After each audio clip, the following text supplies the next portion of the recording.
ideen med journalistik, den er genial. Ideen med de frie medier, den er genial. Fordi den bygger nemlig på, at med frie medier kan vi sørge for at kontrollere enhver form for magtmisbrug. Det er hele grundlaget for at have en fri presse. Og det er et smukt system, og med det har vi en frihed, og vi har et demokrati. I det øjeblik, at vi ikke har en fri presse, hvilket er et faktum, at vi ikke har, så er det en illusion at tale om demokrati. Og så når man begynder at forstå de sammenhænge, så er det ikke svært at se, hvorfor verden har bevæget sig derhen, hvor den har. Fordi med mediernes og politikernes hjælp har de her krigskræfter, der har opereret i Europa i årtier nu, bragt os i en situation, hvor det er lige før vi går i krig med Rusland. Graden af ansvarsløshed hos de såkaldte fine, erfarne seniorredaktører på de store danske medier, den er uoverstigelig. Det er mig ubegribeligt, hvordan de kan påstå, at de tjener det oprindelige formål med journalistik og viderebringer klar propaganda, som om det var fakta. Men dem om det, fordi den gode side af medaljen, det er, at det har folk for længst, i hvert fald i udlandet, for længst indset. Når 300.000 mennesker samles i Berlin til protest mod TTIP, så viser det, hvor bred modstand der generelt er i befolkningen mod alt det her, der sker. Når jeg ved ikke, hvor mange mennesker samles på Rådhuspladsen i Danmark omkring det samme emne, så viser det, hvor lidt udbredelse det har her. Og det skyldes alene medierne. Politik minder om et hestevæddeløb, hvor vi kan spille på en blå eller en rød hest. Løbets sorte outsider har aldrig en reel chance. Hvem der vinder, spiller heller ikke den store rolle, da det er de samme bagmænd, der ejer og kontrollerer alle hestene.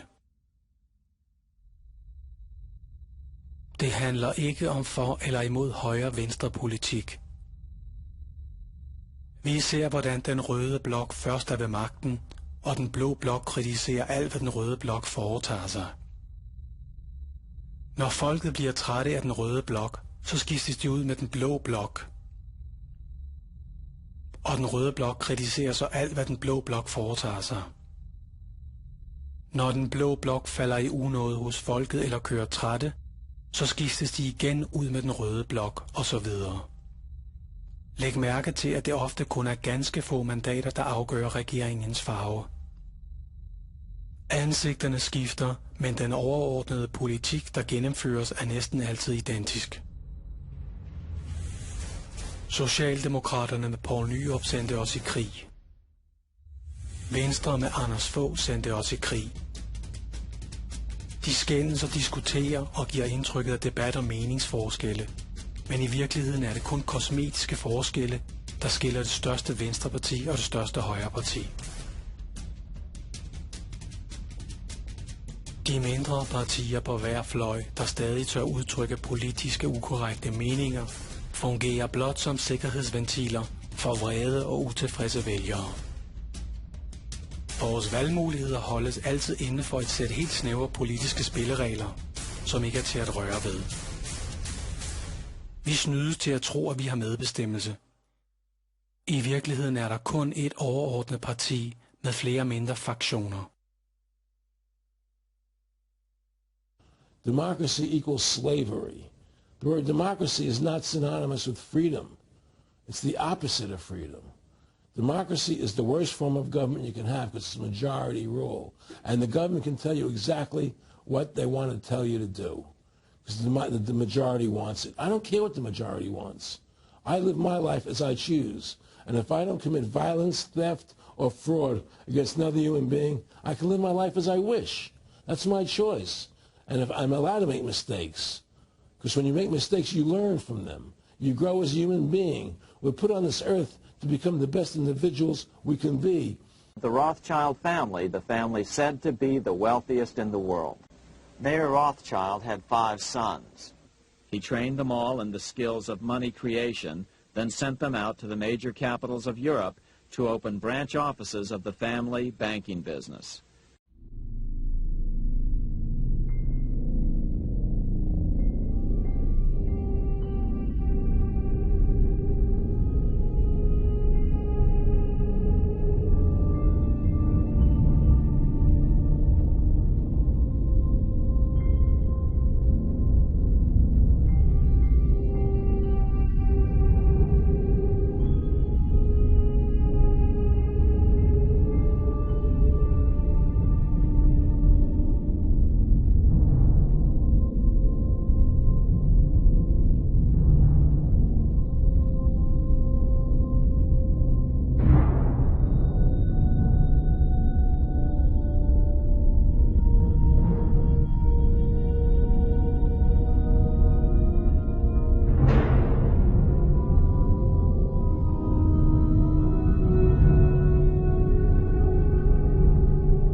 Just 2 hours ago, Allied air forces began an attack on military targets in Iraq and Kuwait. When the dictator of Iraq invaded a small and helpless neighbor. And the actions we have just taken to respond. This past April, the Kuwaiti government uncovered what they suspected was a car-bombing plot to assassinate former President George Bush while he was visiting Kuwait City.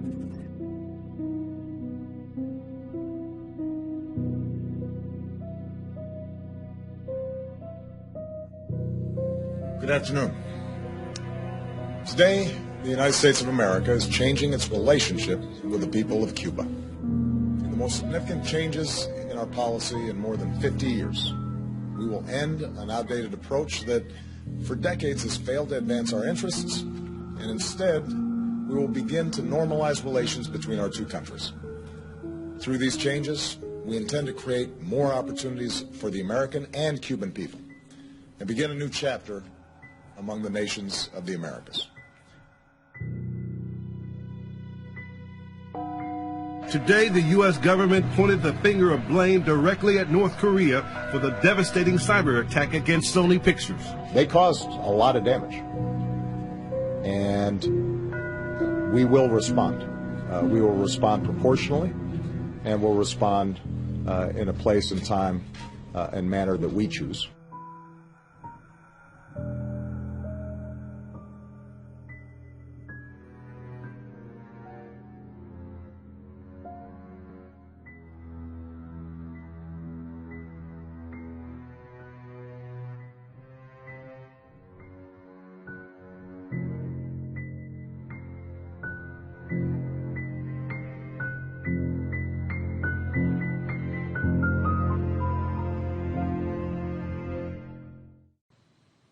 What I'm showing here is a short 6-minute section of a 49-minute video that's available on Kafta Western World's channel. Links will be in the description box below. These 6 people visited Syria recently, met with people from Assad right down to the local people on the street and all those people in between, from government officials, members of parliament, business, industry leaders, also religious leaders, NGO organisations, and just basic Joe blogs on the street. Please share this information as much as you can and let the world know that we're all being lied to. Thank you very much.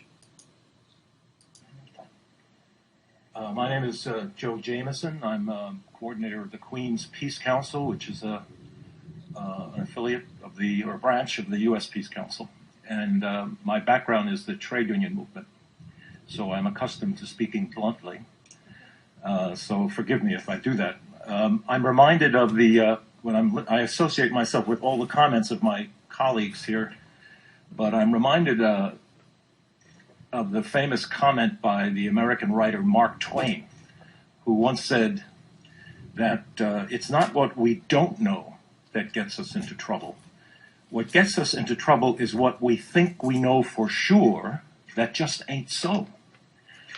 And that's what I think of when I think about my fellow Americans and what they know about Syria and what they think they know about the war and the Syrian government and the Syrian leadership. What they think they know, I'll argue, just ain't so. And so we have to take that on because we're getting into trouble. Our delegation came to Syria with political views and assumptions, but we were determined to be skeptics and to doubt everything, to meet everyone we could, and to confirm or disconfirm received opinion and establish and conventional wisdom, and to follow the facts wherever they led us. I concluded a number of things from the trip. I won't go over things that my colleagues have already mentioned. The motive, in my opinion, of the U.S. war is to destroy an independent Arab secular state. It's the last secular Arab state standing, and it wants a client regime, like Libya, like Iraq, like a number of other countries you could mention. The U.S. hostility to independent Syria long precedes 2011, the beginning of the war. The U.S., I concluded, claims to be against ISIS terrorism, but yet it's been loath to fight a really consistent fight against terrorism. Certain privileged groups, such as the al-Nusra Front, the names shift, are called moderate rebels because they fight the Syrian government, and the U.S. wants that. They are not moderate. They beheaded a 12-year-old boy when we were there. We saw it on YouTube and on TV. The motives of the U.S. proxy war states are somewhat different. Sectarian motives and regional power rivalries affect Saudi Arabia and Qatar. The Wahhabist ideology, the ideology of the Muslim Brotherhood, is a sick, medieval, backward ideology. It drives the Saudi state. It motivates that state to finance this war. And Damascus, by contrast, promotes a socially inclusive and pluralistic form of Islam.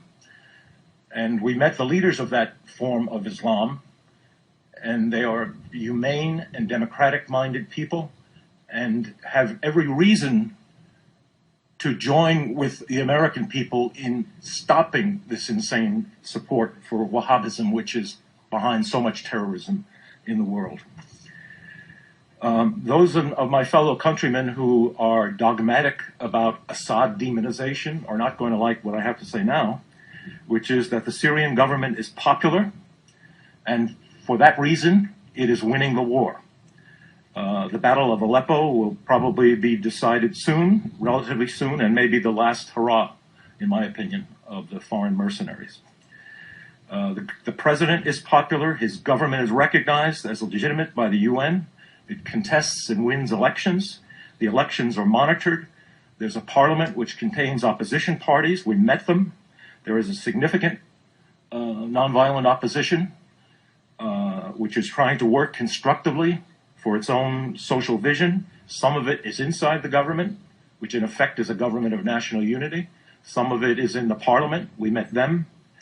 The Minister of Reconciliation, as I think some of us have said, deals directly with armed groups, and he's an opposition leader. So let me conclude, which is that the U.S. policy on Syria, regime change, is not wrong in its details. It is wrong in its fundamentals. It is wrong root and branch. It violates the UN Charter. It violates international law. The U.S. is bombing parts of Syria without the consent of legitimate government. That violates international law. The sanctions violate international law. I won't dwell on it because Marilyn and Donna have already discussed that. I think out of our trip flow certain tasks. I think it is the task of the U.S. anti-war movement to unite around a different vision than what it has united around thus far. Thus far, it has united around a feeble vision that is partly false, that partly accepts the dominant State Department corporate media narrative. We must directly and forthrightly challenge U.S. policy if we are to shift U.S. public opinion. Some organizations, alas, buy into the dominant mainstream media narrative. They have not covered themselves in glory by so doing. This is a dangerous moment.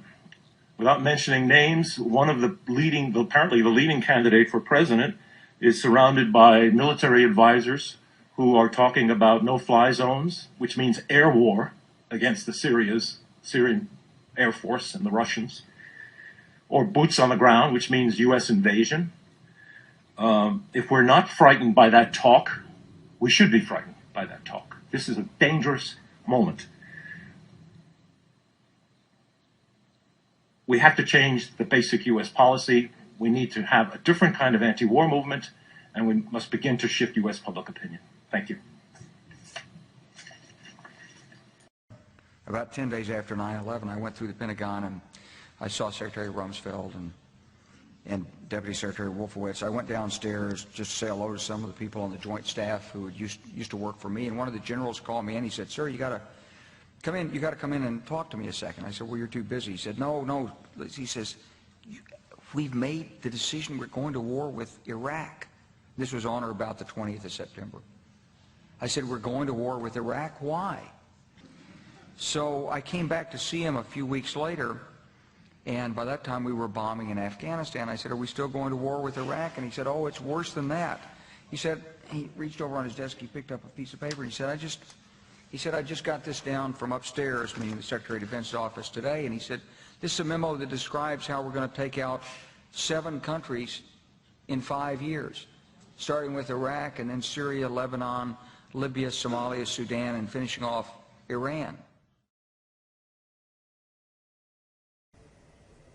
Well, I don't agree at all. First off, how is it possible that anybody with any kind of sanity would consider the United States or Britain or the West in general to be in any kind of position to be punishing anyone for any illegalities?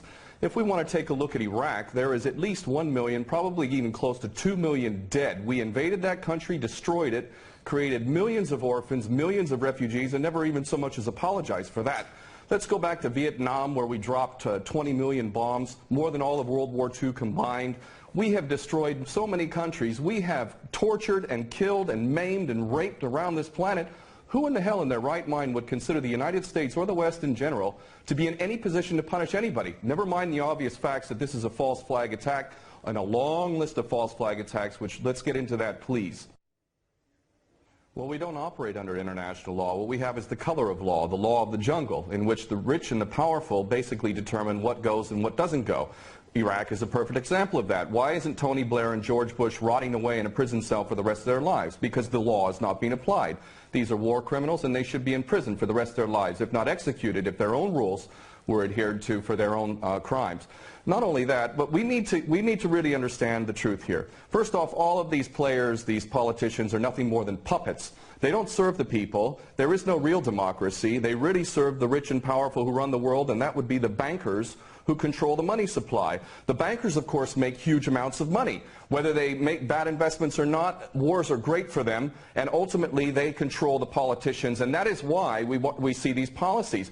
Obama and Cameron are nothing more than puppets who read the script, and the script is, we need another war. And the reason why we need another war, according to these psychopaths who are running the world, is because more and more people, despite the clueless masses who continue to be entranced by things so ridiculous as X Factor and American Idol, there is larger numbers of people around the world who are realizing the truth and beginning to recapture the capacity to think for themselves. And they can see that these people who are being put in positions of public trust are defying that trust and representing an agenda which they could never speak about openly, because they're nothing more than prostitutes and nothing more than minions for the powers that be.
the President of the United States authority to use force in Iraq should diplomatic efforts fail to dismantle Saddam Hussein's chemical and biological weapons and his nuclear program. I am honored to represent nearly 19 million New Yorkers, a thoughtful democracy of voices and opinions who make themselves heard on the great issues of our day, especially this one.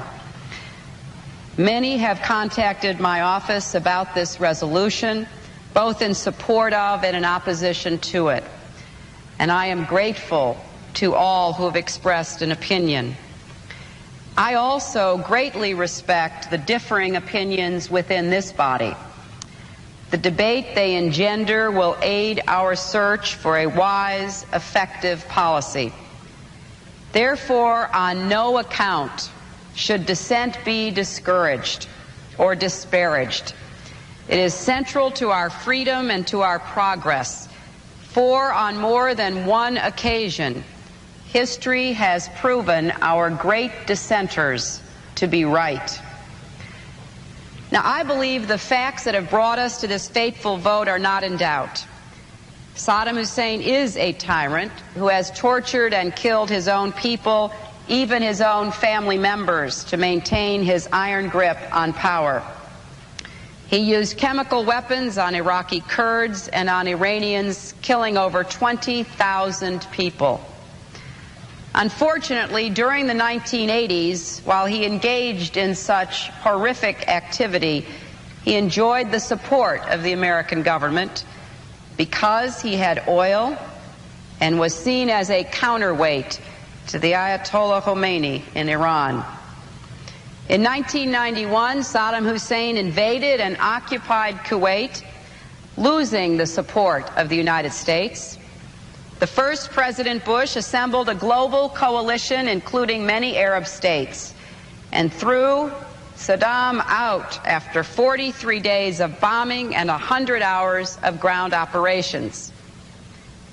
The United States-led coalition then withdrew, leaving the Kurds and the Shiites who had risen against Saddam Hussein at our urging to Saddam's revenge. As a condition for ending the conflict, the United Nations imposed a number of requirements on Iraq, among them disarmament of all weapons of mass destruction, stocks used to make such weapons, and laboratories necessary to do the work.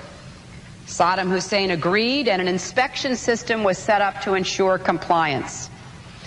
And though he repeatedly lied, delayed, and obstructed the inspection's work, the inspectors found and destroyed far more weapons of mass destruction capability than were destroyed in the Gulf War, including thousands of chemical weapons, large volumes of chemical and biological stocks, a number of missiles and warheads, a major lab equipped to produce anthrax and other bioweapons, as well as substantial nuclear facilities. In 1998, Saddam Hussein pressured the United Nations to lift the sanctions by threatening to stop all cooperation with the inspectors. In an attempt to resolve the situation, the UN, unwisely in my view, agreed to put limits on inspections of designated sovereign sites, including the so-called presidential palaces, which in reality were huge compounds well suited to hold weapons labs, stocks, and records which Saddam Hussein was required by UN resolution to turn over. When Saddam blocked the inspection process, the inspectors left. As a result, President Clinton, with the British and others, ordered an intensive 4-day air assault, Operation Desert Fox, on known and suspected weapons of mass destruction sites and other military targets. In 1998, the United States also changed its underlying policy toward Iraq from containment to regime change and began to examine options to effect such a change, including support for Iraqi opposition leaders within the country and abroad. In the 4 years since the inspectors left, Intelligence reports show that Saddam Hussein has worked to rebuild his chemical and biological weapons stock, his missile delivery capability, and his nuclear program. He has also given aid, comfort, and sanctuary to terrorists, including al-Qaeda members, though there is apparently no evidence of his involvement in the terrible events of September the 11th, 2001. It is clear, however, that if left unchecked, Saddam Hussein will continue to increase his capacity to wage biological and chemical warfare and will keep trying to develop nuclear weapons.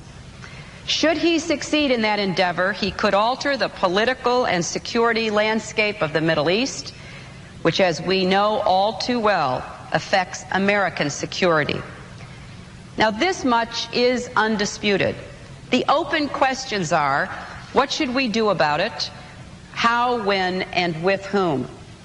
Now, some people favor attacking Saddam Hussein now, with any allies we can muster, in the belief that one more round of weapons inspections would not produce the required disarmament, and that deposing Saddam would be a positive good for the Iraqi people, and would create the possibility of a secular democratic state in the Middle East, one which could perhaps move the entire region toward democratic reform. Now, this view has appeal to some because it would assure disarmament, because it would right old wrong. Over the last several days, we've seen significant gains made by ISIL, a terrorist organization that operates in both Iraq and in Syria. Very prowess. They are tremendously well funded. Oh, this is beyond anything that we've seen. So we must prepare for everything. Beyond anything. Prepare for everything. Want more? And one of those groups is ISIL. Let's be clear about ISIL. ISIL is a terrorist organization. I've been telling you for 2 years that Islamic extremists are determined to kill you, and telling you for months that ISIS is coming for you. And on top of that, I am concerned about this report about Syrian rebels and the ceasefire with ISIS. Senator Paul, that's not true. Well, it's not true. It's not true. Whether I don't care about the report. I know these people intimately. We talk to them all the time. Has Rand Paul ever been to Syria? Has he ever met with ISIS? Has he ever met with any of these people? No. We're going to have a fight. I don't want to get in a fight with him at all. Yeah. But it's not true. I know these people. I'm in contact with them all the time. Good evening, sir. Good evening. ISIS, what are we going to do about it? Kill them. In the strategy to degrade and ultimately destroy, our objective is clear. And that is to degrade and destroy ISIL so that it's no longer a threat, not just to Iraq, but also to the region and to the United States. And in the end, the unanimous opinion was that ISIS poses such a significant and growing threat that degrading its ability to do harm just isn't enough. We're providing the president with those options to degrade and destroy ISIL's capability. That's the end game. Degrade and destroy, not contain. No, it's not contain. It's exactly what the president said. Degrade and destroy. And when that's finished, they should know we will follow them to the gates of hell until they are brought to justice. Because hell is where they will reside. Hell is where they will reside. Baghdad, 2003. American and British troops invade Iraq. The night sky turns to day as hundreds of bombs find their targets. Tanks roll down city streets. In a few short weeks, the Iraqi military is crushed. The mission is said to be accomplished, yet American troops remain there for more than a decade. Some experts have a shocking theory why U.S. soldiers remained for so long. Iraq has long been known as the location of one of the oldest stargates on planet Earth. Current theory on the Iraqi Stargate places the device beneath the ancient Sumerian city of Ur, the first great city of the world. It is also the site of the Sumerians' grandest temple, called the Great Ziggurat. In 1922, the British explorer Woolley was sent to Iraq to explore the ancient city of Ur for artifacts. But legend has it that what Willie found was not just an ancient city, but an entire ancient complex, possibly housing a Stargate. Just as Willie is not the first to explore the temple in modern times, he is also not the last.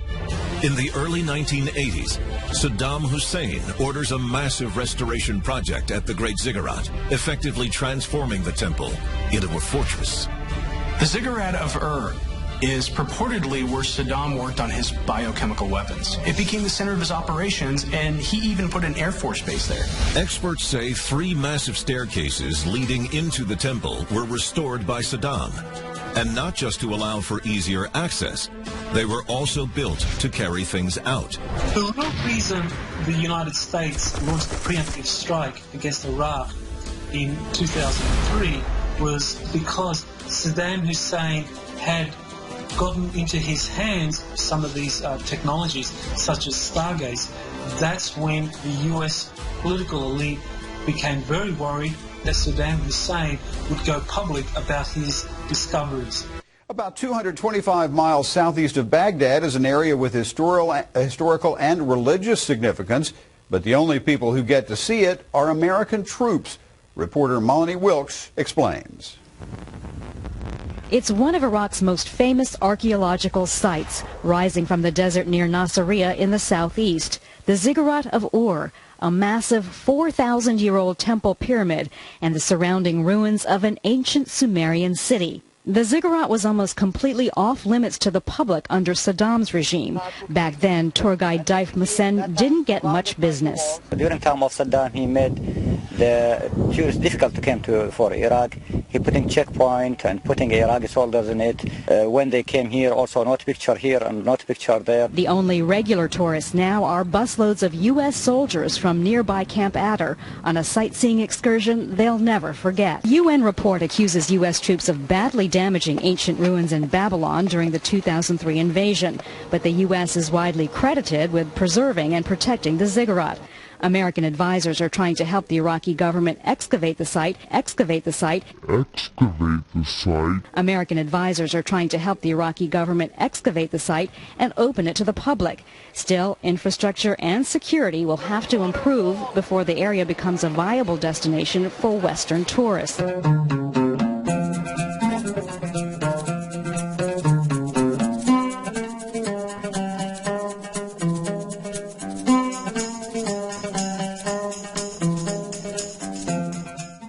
So we're standing at the bottom of the stairway to heaven, So we're standing at the bottom of the stairway to heaven, and we've just been looking around the excavations that Leonard Woolley did in the 1920s, I think. So fantastic about what's gone on. But Jane is back to restart, really.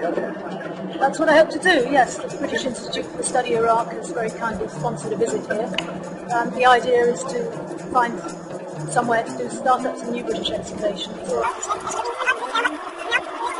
The idea is to find somewhere to start up some new British excavations. But we found a little place nearby which belongs to some of the early and interesting areas that we can't get at here.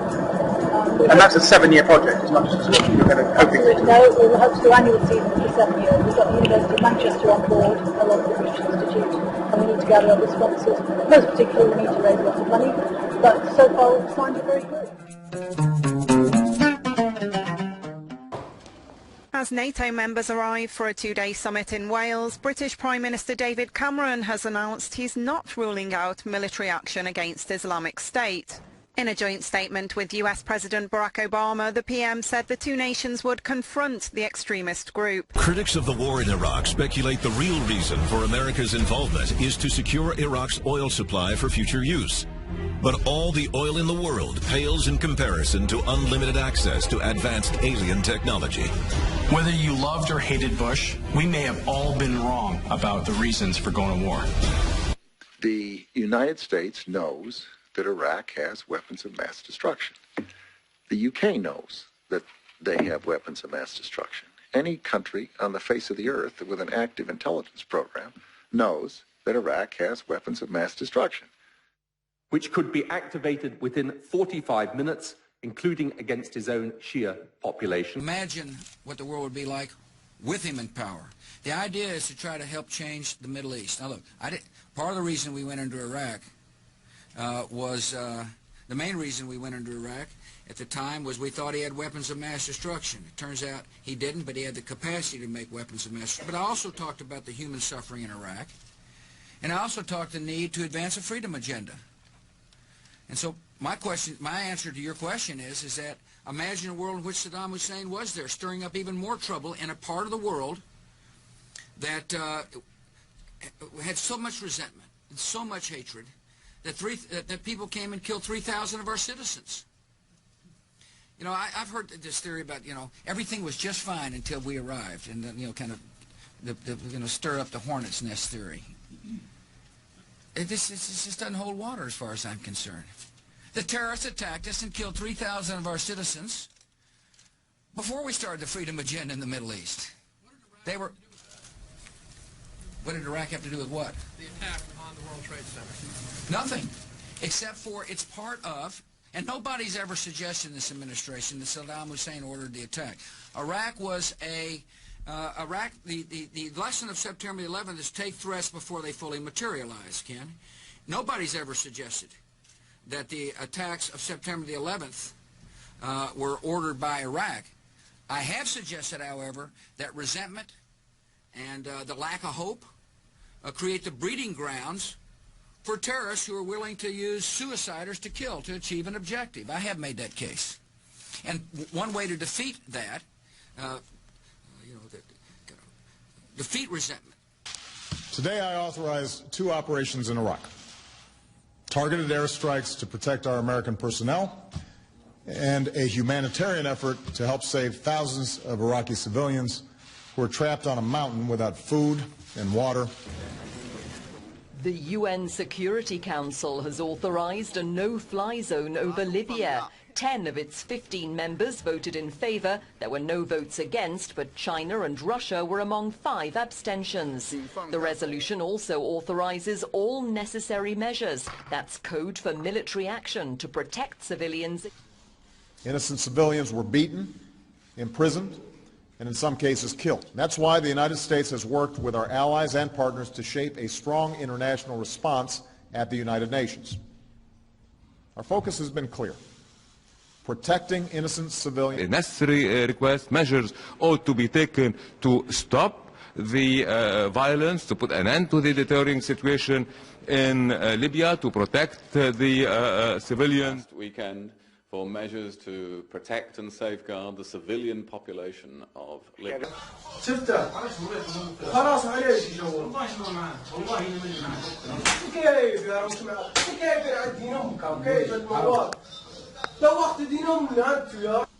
Innocent civilians were beaten.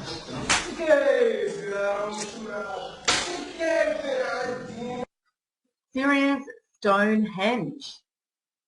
Mysterious ruins in desert could be 10,000 years old, but scientists can't get near to investigate. Wow, this is very interesting now, isn't it? This article appears on Mail Online and was published on the 26th of June 2012. A mysterious ancient building in Syria, described as a landscape for the dead, could be as old as 10,000 years, far older than the Great Pyramid. But scientists have been unable to explore the ruins, unearthed in 2009 because of the conflict in the region. The strange stone formations were uncovered in 2009 by archaeologist Robert Mason of the Royal Ontario Museum, who came across the stone lines, circles and tombs in a near lifeless area of the desert. Breaking news right now, the U.S. military begins airstrikes against ISIS in Syria. CBS 2's Dick. As this is all unfolding, Dick. Indeed it is, Maurice and Christine. The strikes are still ongoing. We expect them to continue through the morning. The U.S. hitting ISIS strongholds in Syria.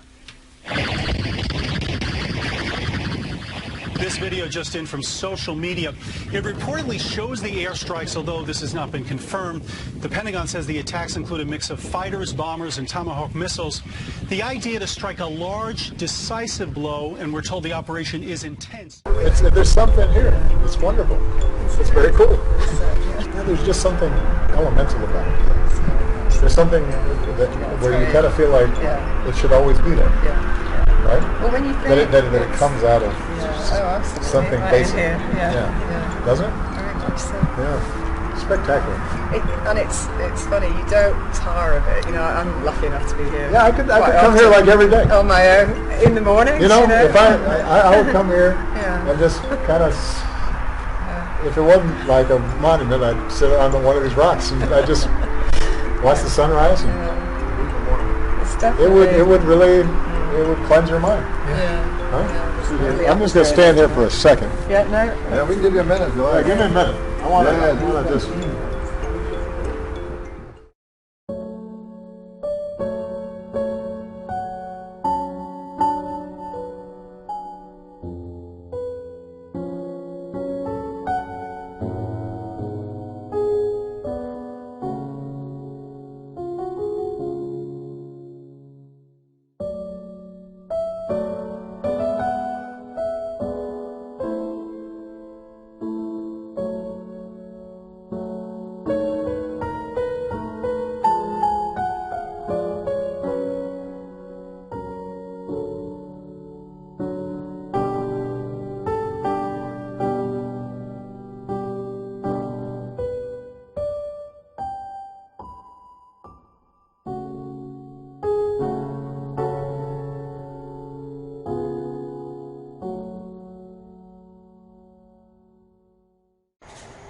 The reason CERN's known around the world. The Large Hadron Collider particle accelerator helped the European Organisation for Nuclear Research detect the Higgs boson. 100 metres underground, inside the LHC, two high-energy particle beams travel at almost the speed of light, guided by superconducting magnets before they're made to collide. The 4 detectors where collisions take place along the LHC are also being upgraded. The LHC hasn't run since the Higgs boson discovery was announced, as it's being revamped. The 27-kilometre-long LHC under the French-Swiss border suffered technical faults shortly after being switched on, so it's never operated at full power. After a 2-year switch-off, it'll be restarted in early 2015 and will run at 14 trillion electron volts, double its previous speed, says engineer Jean-Philippe Toc. As the energy will be almost double, it means that the energy stored in the magnet, so the energy we have to deal with and to control, is almost multiplied by a factor of 4.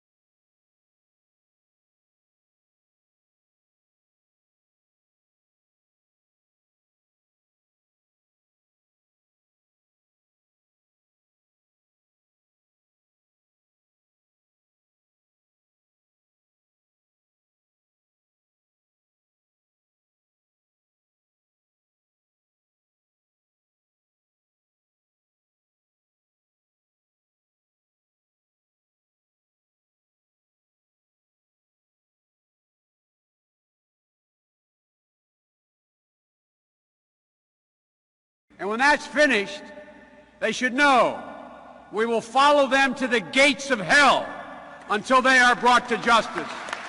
Because hell is where they will reside. Hell is where they will reside. And when that's finished, they should know we will follow them to the gates of hell until they are brought to justice. Because hell is where they will reside. Hell is where they will reside.